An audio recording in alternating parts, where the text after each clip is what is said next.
Bihar election, सबने वादों की बाहर लगा रखी है, लेकिन ये वादे क्या सच में पूरे कर पाएंगे या सारी जुमलेबाजी है? जनता कैसे वोट दे? गरीब की भूख पूरी हुई है कभी? गरीब की मतलब जो इन्होंने वादे किए हैं, मैं 15 लाख रुपए गरीब के अकाउंट में डलवा दूंगा मेरे बहनों और भाइयों, वो पूरा हुआ है? कुछ नहीं, महा झूठे, पक्के झूठे। तो तेजस्वी जी सरकारी नौकरी के अनाउंसमेंट क्यों कर दिए? देखो, ये तो खाली, मैं तो एक बात बोलूंगा, ये बहुत बड़ा काला और सफेद झूठ है। तो तेजस्वी यादव बोल रहे हैं कि हमारी सरकार बनेगी तो हमें एक घर में नौकरियां देंगे। तो भाई, तुम्हारी अम्मी की और तुम्हारे ही अब्बू की सरकार थी पहले 15-20 साल, तब आपने क्यों नहीं दिया? मैं बोलता हूँ, ये बात तो मिर्ची लगती है कुछ आदमियों को। भाई, आपका राज था 15-20-90 के दशक में, जब जंगल राज था बिहार में। आज बिहार मंगल राज की ओर बढ़ रहा है, तो इन लोगों को, विपक्ष वालों को दिक्कत हो रही है। आज बिहार को गाली नहीं चाहिए। जो आर्यभट्ट का बिहार है, महात्मा बुद्ध का बिहार है, वो बिहार को क्या हो गया? आज मोदी जी की माँ को गाली बक रहे हैं लोग। बिहार को गाली नहीं चाहिए, बिहार को फैक्ट्री चाहिए, इंडस्ट्री चाहिए, बाढ़ रुके, बिहार में बेरोजगारी रुके, बिहार में कंपनी है, ये चाहिए बिहार को। ये लोग गाली गलौज पे उतर गए क्या?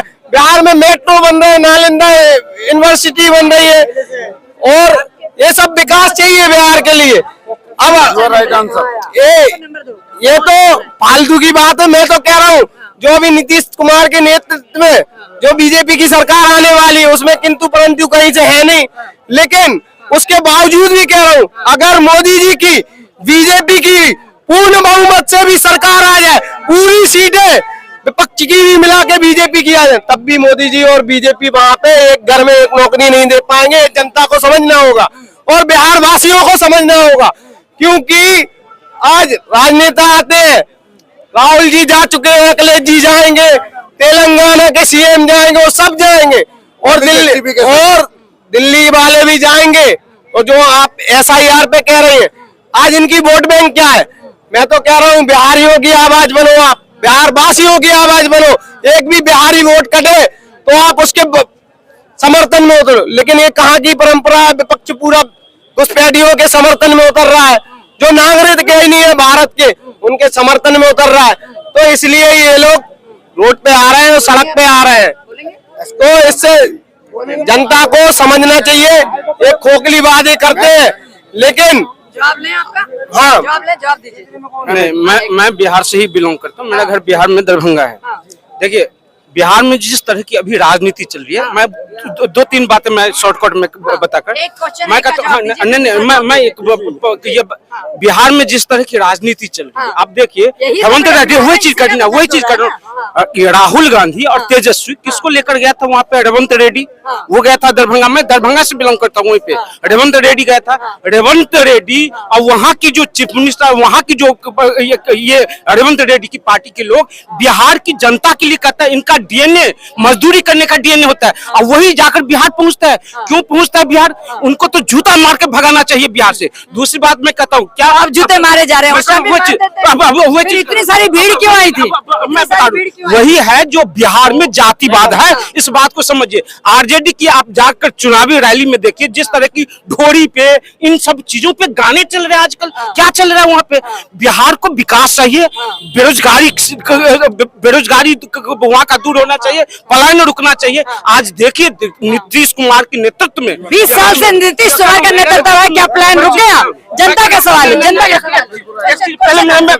एक क्वेश्चन। ये भाई कह रहे हैं, बिल्कुल ये फिलो में बातें कर रहे हैं। भाई, ढोरी पे जो तुम कह रहे हो ना, बीजेपी के आरजेडी की इसमें चल रहा है, तो पहले ये देखिए कि मनोज तिवारी कौन है, लहंगा उठाने वाला कौन है भाई? अरे अभी और सुनो भाई साहब, रैली में चल रहा है गाने, चुनावी रैली में कर हवाबाजी, ग्राउंड वाली चुनावी रैली में चल रहा है। वो जब गाया तब गाया चुनावी रैली, दूसरी बात अच्छा एक चीज सुनिए, मैं कहता हूँ सुनो, मैं बिहार में दरभंगा से, और दरभंगा में कमला नदी है, कमला नदी, मैं कहता हूँ 2015 में मेरी शादी हुई थी, मेरी बारात जो गई थी पैदल गई थी नदी। आज कमला नदी पे चारों तरफ पुल बन गया, क्या ये विकास नहीं हुआ? दरभंगा में एयरपोर्ट बना, पटना मेट्रो सिटी बन चुका है, जिस तरह से दिल्ली में दिल्ली हाट है, क्या मिथिला में मिथिला हाट नहीं बना है? आप देखिए वहां जाते हैं पर्यटक अपने परिवार के साथ।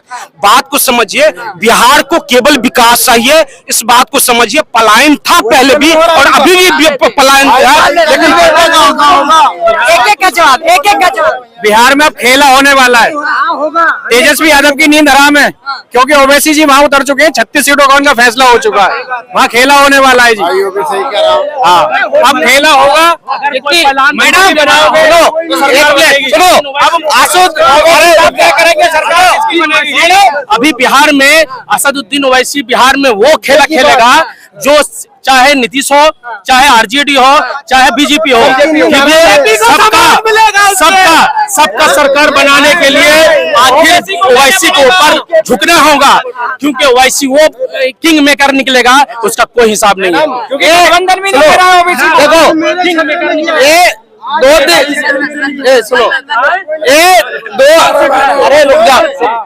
ये दो तीन बच्चों की जोड़ी है, अरे दो तीन बच्चों की जोड़ी है, उससे डरती नहीं है। असदुद्दीन ओवैसी कहीं का मसीहा नहीं है, पहले भी लड़ चुका है। कितनी सीटें हैं यूपी में, बिहार में कितनी सीटें? उससे कुछ नहीं होने वाला, उससे कुछ नहीं होने वाला।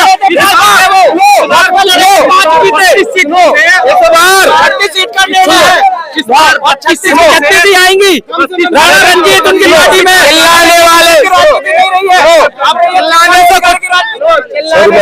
मैं 1 या 2 मिलूंगा, 1 या 2 मिलूंगा। अरे एक चीज बोलूंगा, जो बंदा बिहार से है, यूपी से है, जो एमपी है मौजूदा या पिछड़ा, जो हट चुका है, उसकी जो प्रॉपर्टी पहले रही थी, अब तक जो प्रॉपर्टी है उसका आंकलन किया जाए। सीधी बात, इस टाइम में इलेक्शन मुद्दा चल रहा है, इलेक्शन बिहार इलेक्शन का चल रहा है, मुद्दे बात कराओ, उसके ऊपर जो कितना उसका परसेंटेज बढ़ चुका है उसकी प्रॉपर्टी का, वो तो सबका ही है, वो तो सारा ही है। बात करते हो आप, परसेंटेज की बात करते हो। जब तेजस्वी ऐलान किया 2% या मुकेश सहनी को डिप्टी सीएम का ऐलान कर दिया, 14% ज्यादा सीएम बनेगा और 18-19% वाला दरी बिछाएगा। उसको ले ही नहीं रहे। अगर बिहार में तेजस्वी को सरकार बनाना है तो ओवैसी को साथ लाना होगा, वरना वो सपना एक सपना रह जाएगा। ये देखो ओवैसी जो घूम रहे हैं बिहार, ये 2-3 बच्चों की जोड़ी है, इससे बीजेपी डर